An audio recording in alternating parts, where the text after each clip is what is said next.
Yes, they are. Dancing Days are here for the Giants. The great song choice, Drew. Oh, thank you. Thank you. Sports Limelight, episode 13 continuing. We analyzed pretty much up to the end of the third quarter there in Giants-Patriots. Giants really answered the bell there, down 17-9. Go down, get a field goal, 17-12. Get another field goal, 17-15.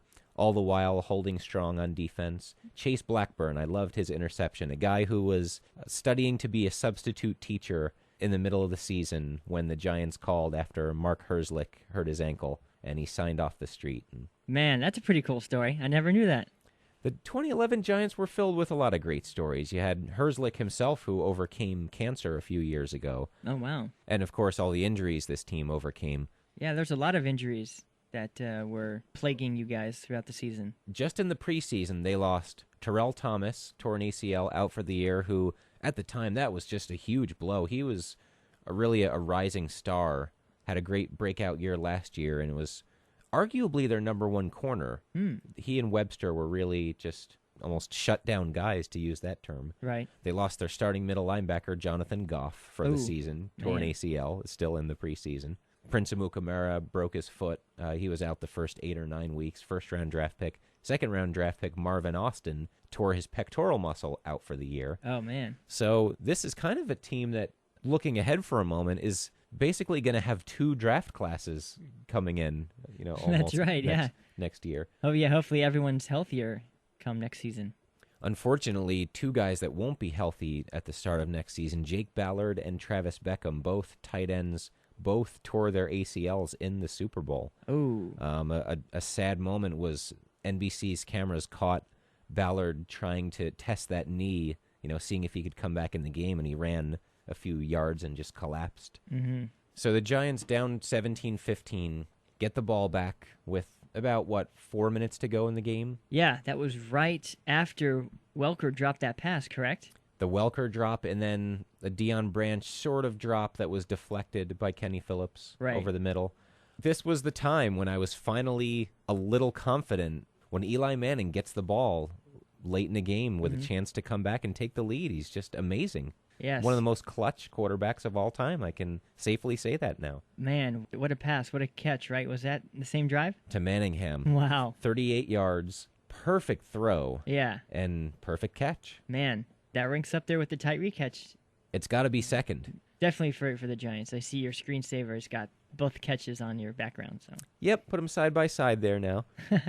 Now, what do you think about when they got down to the goal line there with under a minute? What do you think about Belichick's call to let the Giants score? I think it was the right one, having just wasted a timeout challenging the Manningham catch. Right. If they don't challenge that, they have 2 timeouts, and maybe it's a little different. Then you don't have to let them score. Right. And you can still just use both timeouts there and get the ball back after a field goal. But I think it was the right call, given the circumstances. Yeah, I agree. I think Coach Bill Belichick put his team in position to have a chance to win. So. Yeah, you're giving your quarterback, Tom Brady, the ball with almost a minute left and a chance to go down and win it. The Giants' defense held just enough. Right. There were a couple of big sacks there on that drive, weren't there? Sack by Tuck. That's right. And then they converted a 4th and 13. They did. After that to keep that drive alive. That's right. And I think Aaron Hernandez also dropped a pass. Yes, he did. In that drive. Wow. Crazy. All these drop passes. One would say that the Giants kind of got lucky. Oh. Well, what do you think? I will take the Giants getting lucky, as many Super Bowls as they can win getting lucky. Well, actually, that Welker and the all those drops kind of reminded me of the Packers when they had a couple of dropped passes as well against that. They did 4 or 5. Yeah. So yeah, I guess I'll say great teams, championship teams avoid those kinds of mistakes. So the Giants didn't make them, and they won the games. Yes, they did, Bill. Now, as far as the last 2 Super Bowl victories, which one has brought you the most enjoyment or the most happiness? Ooh, that is a great question. I'm going to say this one because I feel like it was uniquely mine. We'll get into this a little in the next segment when we talk about Curtis Martin making the Hall of Fame. But this one, as I used the term all in the first segment, I was all in for the whole season through all the ups and downs and, the gut-punching losses. Right. Whereas 2007, I was I rooted for the Jets from when Parcells came to when Curtis Martin retired. And what year did he retire? He played his last game in 2005, but then there was still a year there where he had a knee injury and he didn't officially retire. He was trying to see if he could maybe come back. Mm-hmm.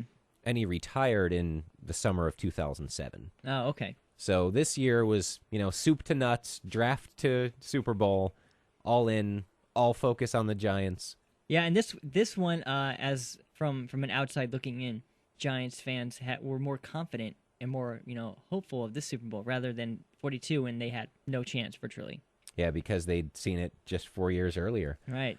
I have to rank the first one as greater because the Patriots were undefeated. Right. And, they're 13-3 this time, but not going for perfection. And the Giants weren't, they were, 3.5-point underdogs in this one? Yeah. They weren't double-digit 17, underdogs. Yeah, something like that. Yeah. So now, as far as Eli Manning's legacy is concerned, I'm just going to ask this one time. If Eli retired today, is he a Hall of Famer? Yes, he is. Ah, okay. Careers are made in the Super Bowl. Unfair to guys like Dan Marino who didn't win them, but they're a bonus to guys who did. Eli doesn't have the career regular season numbers. He has them the last 3 years or so. Right. But really, just 2 Super Bowl legacies of leading the game-winning drive in the Super Bowl. You can't beat that. Yeah. What other quarterbacks? Even Joe Montana did it once against the Bengals. There were a few other times in Super Bowl history where that scenario played out, but the same guy did it twice in almost the same fashion against the same team. Yeah. Now let me ask you a question, Drew. Okay. Which team, the 2007 Giants or the 2011 Giants, who would win if they were pitted against each other? Ooh, okay. Well, I would say the 2007 Giants would win. I think they had a little bit better defense, especially up front with Strahan and Tuck and whatnot. So I think that defensive line puts more pressure on 2011 Eli than vice versa. Oh, interesting. I think 2011 would win, given how much better Eli is now than he was then. Yeah. Even though he was amazing in that playoff run. Right. This time it just seems like he was that, but here to stay the whole year. And I think these Giants on offense are a lot more well-rounded. Right. The running game is worse, even though you've got the same 2 worse. running backs. Yeah, it is worse. So the offensive line's a little worse, basically, is Right. where that comes from. But the passing game is so much better, and Nix, Cruz, and Manningham are so much more dangerous than Burris, Toomer, and Steve Smith were. Right. You had tight end Kevin Boss. He was, capable, okay. If I get to have Jake Ballard the whole game, without him tearing his ACL, Yeah.